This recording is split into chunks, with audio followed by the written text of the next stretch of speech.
Hi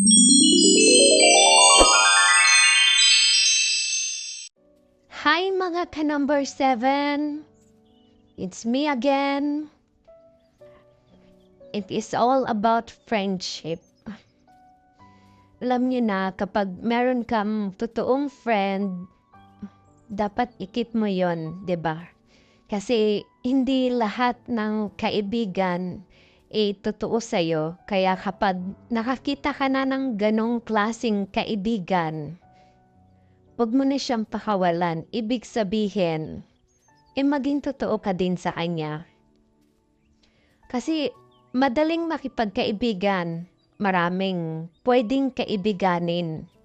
Pero yung totoo sa'yo at komportable kayo sa isa't isa, bihira lang yun. Kasi minsan, yung iba akala mo totoo sa'yo pero behind your back, iba na yung sinasabi. Pero mamimili pa din kayo kasi minsan akala natin talaga totoo sila sa atin. Then, saka na lang natin ma-realize na hindi pala, iba pala yung intention. But ang importante kasi, ikaw mismo sa sarili mo, totoo ka sa kanya or totoo ka sa kanila. So, dapat kapag nakikipagkaibigan tayo, maging totoo muna tayo sa sarili natin and then kilatisin natin maigi yung gawin nating best friend or close friend para at least habang buhay kayong maging friend. Ako marami akong mga kaibigan na hindi kami palaging nag-uusap pero kapag nagkita kami, true friends talaga. Para sa akin ha, ewan ko lang sa kanila, char.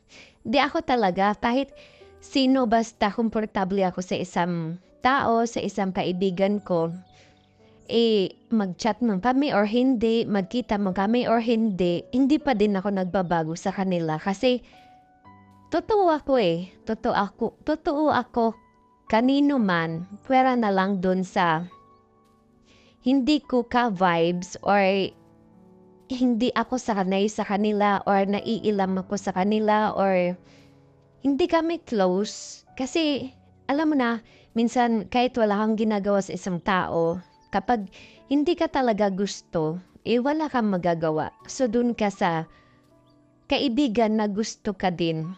Kasi mahirap naman ipagpilitan yung sarili mo sa ayaw naman sa'yo. So, kumuha ka ng isang friend or ilan gusto mo, basta at least magkakasundo kayo. Charot.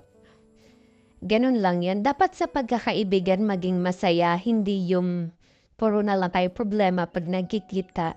Dapat puro ngiti naman kasi problemado na nga tayo sa kanya-kanya ninyo mga buhay. So, pag nagkikita kayo, problema pa din pag-uusapan. So, dapat chill lang, cool, at saka happy. Dapat happy kayo kapag magkasama. Thank you guys!